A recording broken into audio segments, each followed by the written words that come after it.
Torej, lepo pozdravljeni. Zdaj, moja predstavitev, kot je že bilo omenjeno, se bo navezovala dveh projektov. Zdaj verjamem, da ste mogoče v katerem že slišali, sploh v tem prvem, Nemoč podeželja. Ampak zato bom v bistvu oba zelo tako bolj preletela in izpostavila bolj te vidike, zakaj nam je kot mladim pomembno, da se pogovarjamo o kakovosti življenja na podeželju in ne samo, da se pogovarjamo, ampak da res tudi potem vse te pogovore pripeljemo do te točke, da se določene stvari tudi sistemsko lahko spremenijo in da dejansko potem lahko na naših kmetijah boljše živimo, z tega vidika, da bolj pazimo na našo varnost, na naše odnose, da si kdaj vzamemo odmor od dela in potem za tisti pravi počitek in pač, da se sploh zavedamo, kako vse to, kar se dogaja na kmetiji, vsa ta naša socialna mreža, kako to vpliva na nas in potem tudi na naše delo, same proizvodnje in predelave. Torej, kot je bilo rečeno, kakovost življenja na podeželju je za nas mlade zelo, zelo pomembna, ker se nekako zavedamo, da tako kot je že lepo nakazano bilo z samim naslovom današnjega simpozija, da ni trajnostnega kmetovanja brez trajnostnega kmeta in če bomo kot kmetje kakovostno živeli, bomo tudi sposobni potem trajnostno kmetovati in v bistvu slediti vsem tem smernicam, ki se sedaj narekujejo. In mi smo leta 2021 se nekako začeli resno ukvarjati, kaj sploh pomeni kakovost življenja, kje je podlaga, kje se vse to začne. In skupaj z partnerji, kot je bilo tudi že lepo omenjeno, torej tudi Znanstveno-raziskovalni inštitut SAZU in pa Kmetijsko-gozdarsko zbornico, smo se tega lotili na način, da smo začeli naslavljati res tudi javno duševno zdravje na podeželju. In da smo s tem nekako začeli razbijati te tabuje, da je okej, če tudi kot kmetje kdaj rečemo, da pa imamo neko stisko in da ta stiska zelo vpliva na naše delo in tudi na same odnose na kmetiji. In preko projekta Nemoč podeželja smo poleg tega, da smo želeli in še vedno to želimo, omiliti to družbeno stigmo, smo predvsem stremeli k temu, da bi se oblikovale smernice za neko dolgoročno delovanje sistema na področju duševnega zdravja za kmete v Sloveniji. Torej, da bi tudi kot kmetje imeli dostop do neke strokovne podpore, ki pa bi bila prav targetirana na kmečko prebivalstvo, torej, da bi razumela to našo specifiko, v kateri živimo. Zakaj smo mi to sploh začeli? Predvsem zato, ker na podeželju se nekako nismo znali lotiti tega reševanja težav, ki jih imamo v duševnem zdravju. In tudi nekako smo imeli premalo znanja, pa dejansko tudi moči. In plus vsega tega, da se pač o teh temah ne pogovarjamo, ker jih mogoče ali ne razumemo dovolj dobro, še bolj pa to, da nas je sram priznati, da je to nekaj, kar tudi nas pesti. In zato pač potem te težave se zapremo sami vase in potem se pa vse skupaj kopiči in ne znamo nekako najti poti nazaj. In zdaj tu pred vami je ena taka zgodba, ki še odkrepi stigmo duševnih bolezni na podeželju, ki smo jo spoznali oziroma ki nam je bila predstavljena tekom tega projekta in ki v bistvu še podkrepi to, da je res pomembno, da govorimo o tem, da recimo tako kot je ta primer tukaj, če ga zdaj preberemo, torej pomoč sem iskal v zdravstvu, ni bila na voljo. Sploh ni bilo zdravnika, ki bi me lahko sprejel in to je trajalo več let. Zato sem se zatekal k metodam samozdravljenja in na pol izplaval iz težav. Problem je, ker bolan kmet, ki je SP, ne more delati in ne more zaslužiti in ne more plačati davkov od administrativno naloženega dohodka in ostane brez pravice do zdravstvenega varstva. In to ubija. Recimo pri tem konkretnemu primeru je trajalo 9 let do invalidske upokojitve in že takrat so začele nastajati neke depresije zaradi revščine, ker v bistvu s to penzijo oziroma pokojnino se ni dalo preživeti, kaj šele preskrbeti družino. In vse te zgodbe, ki smo jih slišali tekom projekta, so res še okrepile vse to, da ta naš glavni cilj, torej da oblikujemo neke smernice za dolgoročno delovanje sistema, da je to res nekaj nujno potrebnega in da bo ta vzpostavitev pomoči za kmete na področju psihosocialne podpore nekaj, kar bo doprineslo k temu, da bo manj teh težav in da ne bo vseh težav s tem ne bomo rešili. Še vedno bo prihajalo do mogoče nekih ekonomskih, pravnih zapletov na kmetijah, ampak če boš imel nekoga, na katerega se boš lahko obrnil, ne bo prihajalo do nekih depresij ali pa mogoče še huje, da bi si kdorkoli karkoli slabega sam storil. In kakšne rezultate smo dosegli potem znotraj tega projekta? Kot prvo, kot sem že rekla, smo ugotovili, da na kmetiji še vedno postavljaš sebe na zadnje mesto, ker je prvo delo, tvoje duševno stanje pa je žal na zadnjem mestu zaradi mnogih obveznosti. In tudi ugotovili smo, da je delo na kmetiji zelo samotno, da je to neko družinsko podjetje, kjer nikoli ne veš, kdaj se delo konča in kdaj se družinsko življenje začne. In da je še vedno navada, da se težave rešujejo na individualni ravni in da je ta stigmatizacija še zelo, zelo prisotna. Torej stigmatizacija, da bi nekako prosili za pomoč. In ker se potem te težave kopičijo, tudi zaradi tega je naš poklic že kar ogrožen, ker je vedno manj mladih, ki želijo prevzeti vsa ta bremena. In tekom tega projekta smo potem ugotovili, da če želimo to kakovost življenja izboljšati, je res nujno, da rešujemo te razsežnosti problematike na dveh nivojih. Torej, na nivoju odnosov v družini, pač na kmetiji in pa tudi na nivoju delovnega procesa na kmetiji. Torej, in da smo kdaj pripravljeni tudi zaprositi za pomoč zunaj te kmečke družine. Torej, ne samo zdaj v smislu strokovnjakov, ampak mogoče tudi, da si nekoga najdemo za pogovor, pa se o tem pogovorimo. Ker smo se pa vsi strinjali, da je strokovna pomoč neka nuja in da ne more biti to temeljiti samo na eni osebi, ampak da mora biti to timsko delo. Bistven rezultat pa je bil, da če bomo tega strokovnjaka oziroma profesionalca iskali v vseh teh že obstoječih sferah, ki obstajajo, da mogoče se kmet tega ne bo posluževal, ker ne bo imel zaupanja do njega, ker bo imel ves čas nekako v ozadju, da ta oseba, ki prihaja mogoče samo iz zdravstvene stroke, ne razume, kaj pomeni biti kmet. Zato se je na koncu oblikoval tekom tega projekta profil svetovalca, kateremu pa kmetje bi zaupali in bi zaprosili za pomoč. In udeleženci so rekli, da se rabi neka praktična oseba z nekim širokim spektrom znanj, da sicer po osnovni izobrazbi bi bilo dobro, da bi bila psiholog, da bi že imela nekaj let delovnih izkušenj, definitivno pa mora imeti strokovna znanja z področja kmetijstva in pa tudi to, kar ves čas izpostavljam, torej sociale, ekonomija, vodenja, razmer na kmetiji in pa seveda psihologije. Da mora ta oseba imeti neko jasno vizijo razvoja svetovalne službe in dela s kmeti in da si mora, ko bo ta oseba svetovala kmetu, kako izboljšati kakovost življenja na podeželju, da bo tudi znala postaviti jasno mejo, pa da bo vešča te koordinacije in vodenja. Da bo znala povezovati in sodelovati, ter da bo empatična. In prišli smo tudi do zaključka, da to ne bo končna oseba, ker verjetno ena oseba ne bo zmožna rešiti vseh težav, ki jih imamo kmetje na kmetijah, ampak da bo to neka umestna oseba s širokim znanjem, ki pa te bo mogoče povezala še z ostalimi strokovnjaki. Torej tako iz kmetijske sfere, kot tudi iz vseh drugih zdravstvenih sfer, ki jih poznamo. Nismo mnenja, da jih potrebujemo nekje za začetek 5, in mi smo jih poimenovali svetovalec za diverzifikacijo in kakovost življenja na kmetiji, bomo malo kasneje povedala, koliko od teh svetovalcev nam je uspelo zaposliti.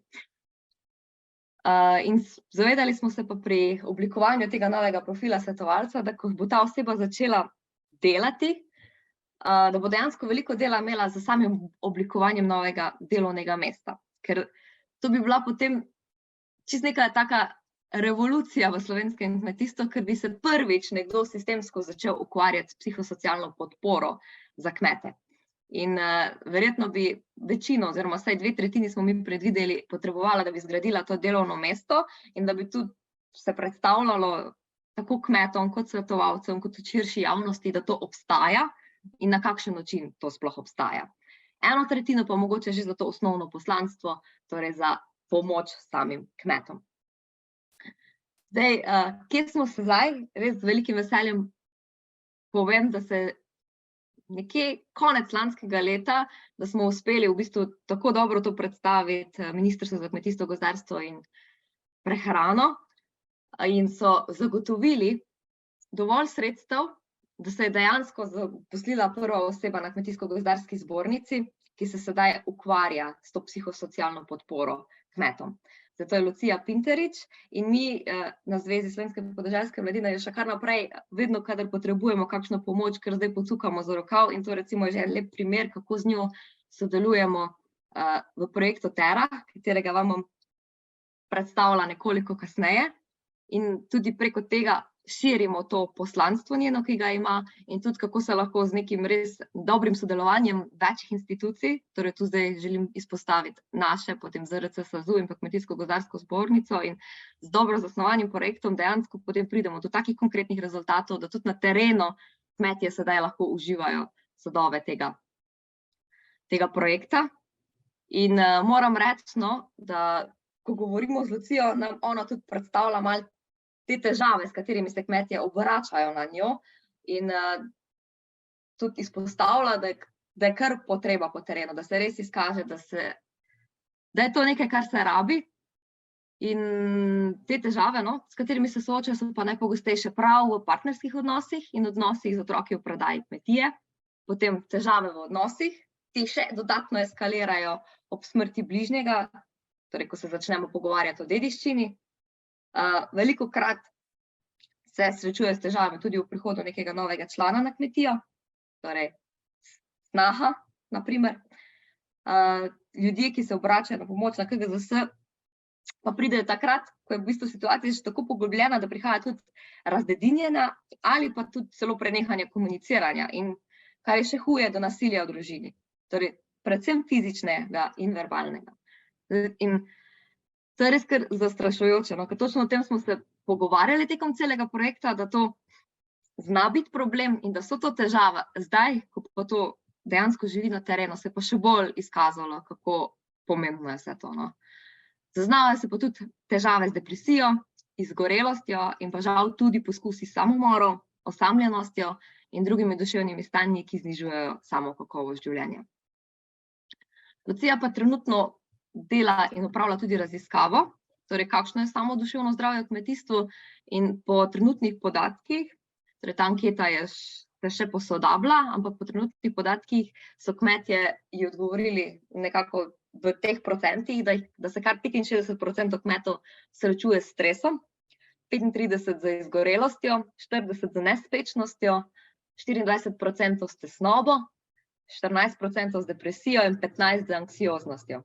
V bistvu le 10% jih meni, da nima težav in to so res zaskrbljujoče številke in takle simpozij, kot ga imamo danes, bi jih res mogli imeti večkrat in predvsem, da bi te vsebine čim bolj prišle do kmetov, da bi se ta statistika nekoliko izboljšala. Zdaj, to je tudi ena izmed misli udeležencev delavnic tekom tega projekta, ki so rekli, da je najlažje seveda govoriti o tem, potem pa tudi, ko sam prideš v neko situacijo, je veliko težje kaj spremeniti, da dejansko kaj obrneš v prav. Ampak, če se že poslušamo med seboj, že mnogo in dosti lahko naredimo. In mi na zvezi smo rekli, da če tudi smo bili s tem projektom zelo uspešni, ne želimo tu pač zaključiti naše zgodbe, ampak je še kako pomembno, da to ozaveščanje nadaljujemo. In tu potem preidem na projekt Terra, ki ga mi jemljemo kot nekakšno nadaljevanje nemoči. S tem, da se pač pri samem projektu ne fokusiramo toliko samo na duševno zdravje in na te odnose, temveč predvsem na usklajevanje poklicnega pa zasebnega življenja na podeželju, ker smo nekako ugotovili, da tam, kjer vemo si vzeti odmor, tam, kjer vemo ločiti ta delovni proces in pa družinsko življenje, tam nekako je kakovost življenja boljša. In tekom tega projekta, ki ga upravljamo skupaj z temi partnerji, ki so tukaj našteti, in pač predvsem bi želela to izpostaviti tudi Zvezo kmetic Slovenije, se v bistvu poleg tematike usklajevanja poklicnega in zasebnega življenja dotikamo še nekako te tradicionalne spolne vloge in pa spolnih stereotipov na podeželju, ker tudi tu smo še kar mogoče zelo tradicionalni na podeželju in je tudi to neka tema, torej o enakosti spolov, ne samo o enakopravnosti, ampak tudi o enakosti, mogoče, da bi vsi res imeli enake možnosti pri opravljanju dela, pri izvajanju določenih storitev in tudi pri tem, koliko smo pač dolžni skrbeti tako za starejše, za tista vsa nevidna dela, ki jih imamo na kmetiji, in tudi koliko smo si potem lahko glede na spol pripravljeni vzeti oziroma usklajevati to poklicno in zasebno življenje na podeželju. Obravnavamo tudi tematiko izrazito slabše ekonomske neodvisnosti žensk na podeželju, in pa tudi, koliko je v bistvu to, da smo fizično odmaknjeni in da je nam otežen dostop do javnih storitev, koliko to doprinese k temu usklajevanju, torej poklicnega in zasebnega življenja. In pa seveda, kot sem že na začetku omenila, ta koncept enakosti spolov, čeprav moram reči, da po prvih odzivih na ta projekt velikokrat dobimo vprašanje, pač, zakaj enakost spolov, zakaj enakopravnost, in dejansko zaradi tega, ker enakopravni smo dejansko v Sloveniji že kar se tiče zakonodaje, smo, če se primerjamo z Evropo, zelo daleč v ospredju, torej res smo na papirju zelo enakopravni. In če sem že prej rekla, teorija je eno, praksa je pa drugo, zelo težko pa potem, ko pridemo na samo kmetijo, govorimo o enakosti, ne. Torej, ne da moramo vsi biti enaki s tem, da moramo vse enako upravljati, ampak samo, da imamo pač enake možnosti, če si to želimo. In s tem namenom smo, to so torej tu vidite nalistane projektne aktivnosti, in preden smo prišli na terenski del, smo opravili eno raziskavo o enakosti spolov na podeželju, ki je bila potem tudi podlaga za to dvotirno mentorsko shemo, kjer smo v bistvu izobrazili 40 mentorjev iz vrst Zveze kmetic Slovenije in pa Zveze slovenske podeželske mladine, ki tudi v bistvu zdaj na podlagi 6 modulov, ki smo jih oblikovali ravno zaradi tega, ker je pač raziskava pokazala, da je teh 6 modulov pomembnih, in želimo v bistvu iti na teren, raziskati teh 6 modulov in ugotoviti, torej pridobiti nekako priporočila, kaj bi bilo še dodatno potrebno storiti, da bi na kmetijah res lahko prišli do tega, da bi brez nekih težav rekli, da imamo vsaj en dan pa za sigurno čas za družino, čas za počitek in bi s tem lažje nekako to našo poklicno in pa zasebno pot uskladili, ne. Zdaj, preden vam bolj podrobno razložim, katerih je teh 6 modulov, mogoče par besed o sami raziskavi in kako smo prišli do teh 6 modulov, ki so podlaga za to dvotirno mentorsko shemo. Torej, raziskava je bila nekako razčlenjena, pač zanimalo nas je, kakšna je delitev dela in tudi, torej, kdo dela, kdo odloča na sami kmetiji in na podeželju. Potem, kakšne so posebnosti življenja, torej z vidika kmetije, geografske oddaljenosti, prostega časa in pa tudi kakšna je sama ta dinamika odnosov in partnerstv na podeželju. In moram reči, da v bistvu ta anketa oziroma raziskava je bila opravljena na vzorcu 707 ljudi, ki živijo in delajo na podeželju, ampak ne oboji, torej ne opravljajo vsega, eni samo živijo, drugi pa živijo in delajo. Prihajajo pa iz vseh statističnih regij, tako da je v bistvu pokrita celotna Slovenija. Tako. Pa mogoče še ta pomemben podatek, da je vzorec raziskave sestavljen iz oseb, ki živijo še eno značilnost življenja na podeželju, to je življenje v večgeneracijskih družinah, ki lahko doprinese povsem v bistvu drugačno neko dinamiko delitve dela, obveznosti in nedvomno lahko tudi vpliva na načine sprejemanja odločitev. Zdaj, pri vprašanju, kdo dela kaj, je mogoče zanimiv rezultat same ankete, da je pač res velik delež anketirancev in anketirank to usklajevanje poklicnega in zasebnega življenja, da se mu je to zdelo zelo pomembno, ne. Pomembno so sicer označili 50% je reklo, da je to pomembno, zelo pomembno pa 41%. Je pa ob tem res potrebno poudariti, da je veliko razliko v moči strinjanja s pomembnostjo tega usklajevanja poklicnega pa zasebnega življenja, da je sovpadalo s tem tudi, koliko je to odvisno od dela, ki ga opravljajo. Na primer, 23% oseb, ki delajo na kmetiji, pa imajo urejeno socialno zavarovanje, se s tem na primer ni strinjalo. Pravijo, da to ni tako pomembno, da imamo mi neko ločnico, kdaj se delo konča in družinsko življenje začne. Temveč, ker za njih je tudi nekako to zelo težko ločiti, je vse eno in isto.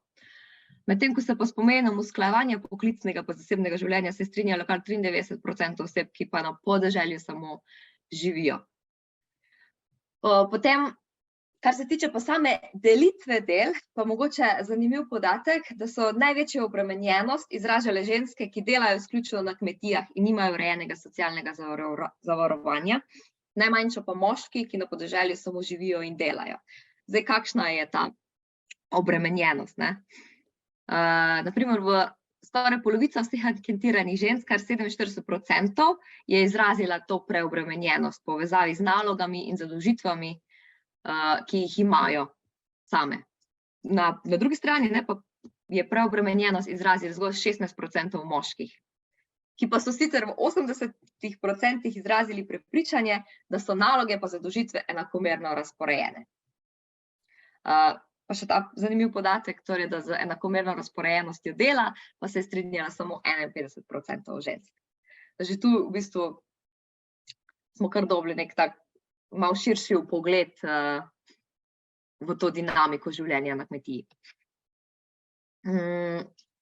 Potem naša analiza je pokazala tudi, da so ta opravila povezana z skrbjo za dom, torej čiščenje, pospravljanje in kuhanje, da je to še vedno nekako v trdni domeni žensk, in da je to nek stereotip, da so tudi ženske še vedno nekako v prvi vrsti zadolžene za ta nevidna opravila, ker mi smo znotraj ankete pač dali možnost, da je vsak označil, koliko časa nameni tem delom. In recimo skoraj polovica moških, 48%, je tem oblikam dela namenila manj kot 1 uro časa na dan, več kot 80% žensk pa tem opravilom nameni kar 2 do 4 ure, recimo 17% moških pa teh nevidnih del sploh ne opravlja.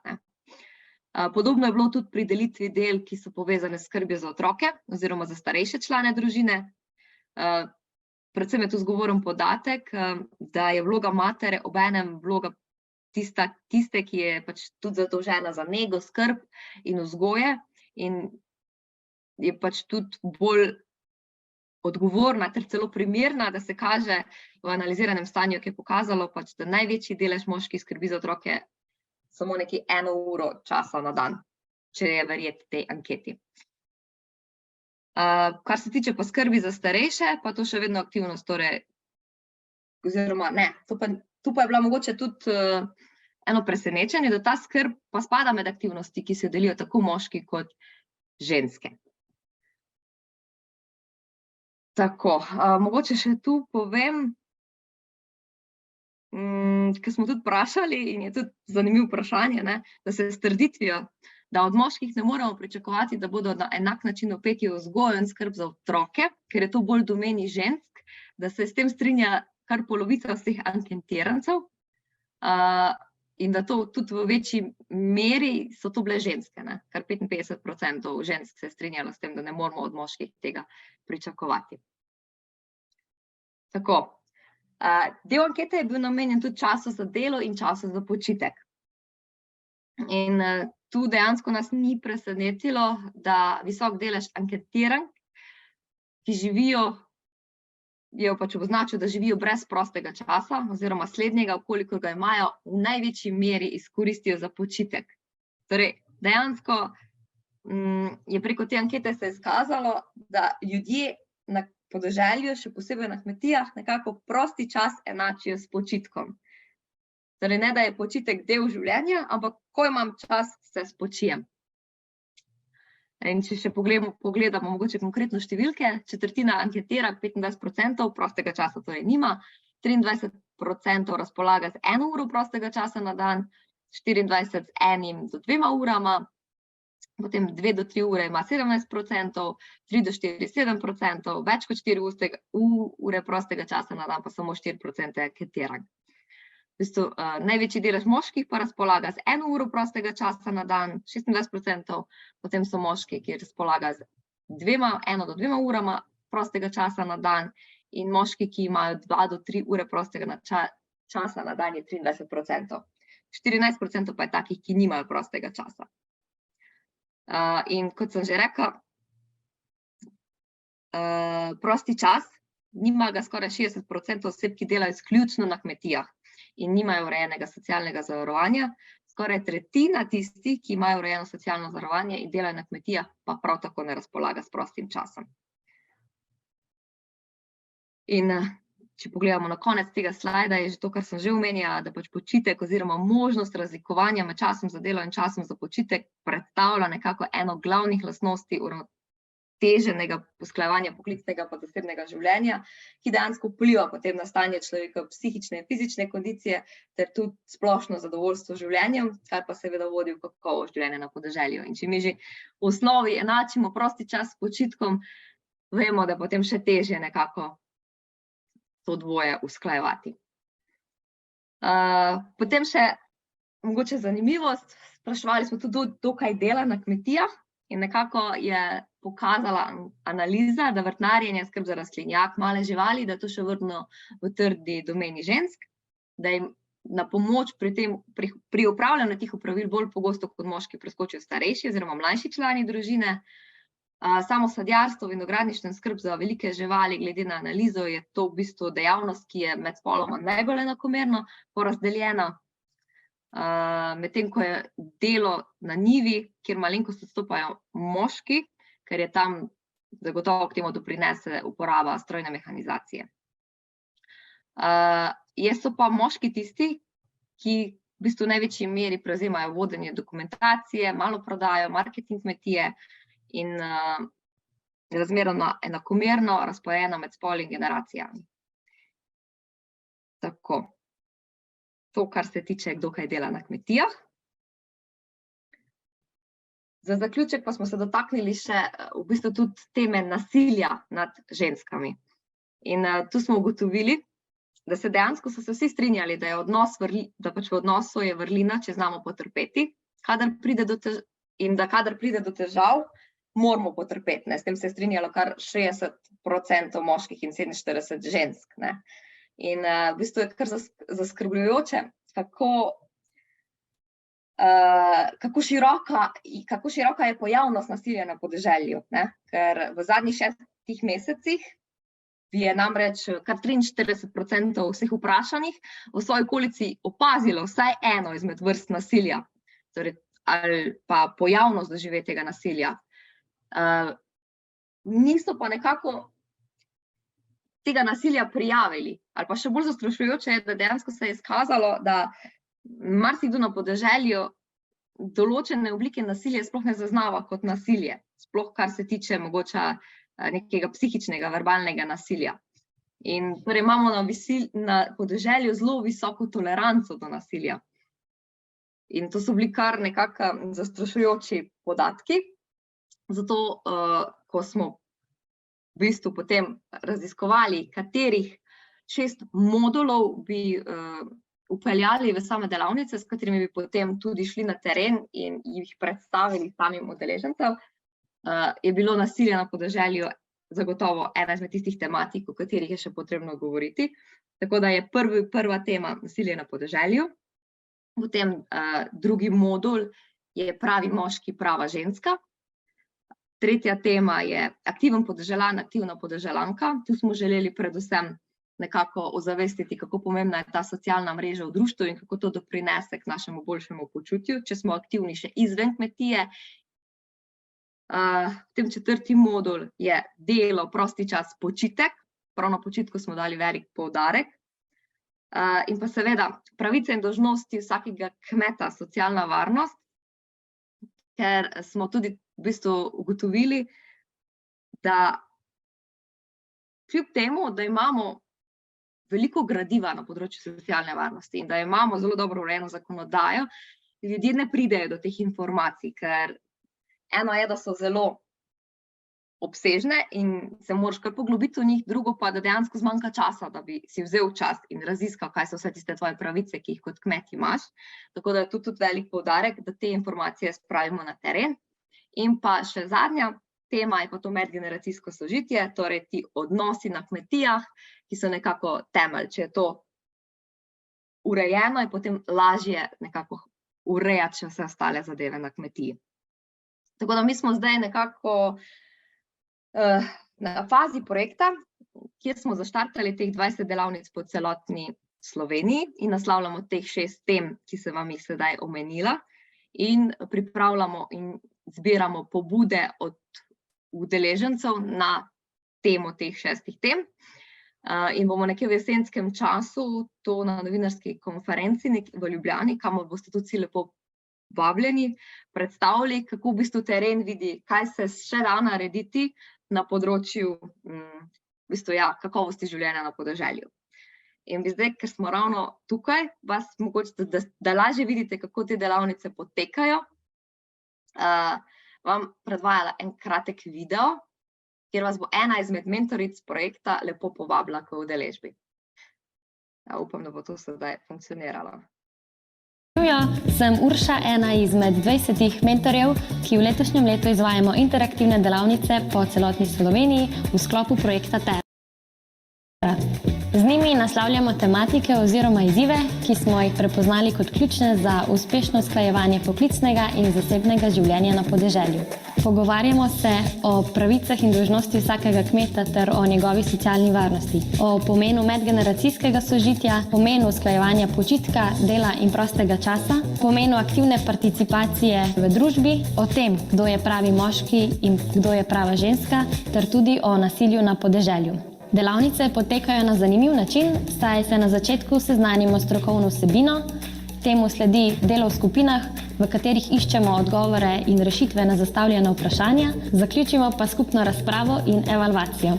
Vabljeni, da se nam pridružite na delavnicah ter da projekt Terra spremljate na naši spletni strani ter na družbenih omrežjih Zveze slovenske podeželske mladine.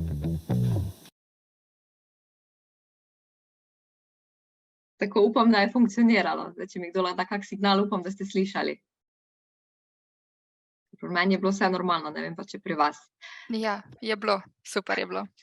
No, torej res lepo vabljeni, da mogoče tudi vi podate svoj pogled na vse te tematike in kje vi vidite te rešitve. Ker kot smo že pri projektu Nemoč podeželja v bistvu povedali, taki projekti so za nas zelo dobrodošli, ker dejansko neke teme, ki so še vedno tabu teme na podeželju, na kmetijah, ampak so izredno pomembne, če želimo trajnostno kmetovati še naprej, ker se fokusirajo na človeka kot na osebo. In če preko takih krajših delavnic nekako te vsebine prinesemo na podeželje in če potem še dobimo neke rešitve na zakonodajni ravni, ki bodo doprinesle k temu, mislim, da bo čim manj takih zgodb, ki je nekako tu pred vami ponovno, da bodo ljudje res razumeli, kako pomembne so te socialne tematike. In s tem zapisom nekako zaključujem svojo predstavitev 2 naših projektov in kolikor so kakšna vprašanja, ne vem, sem na voljo sedaj ali pa verjetno bolj v času debate, Mateja.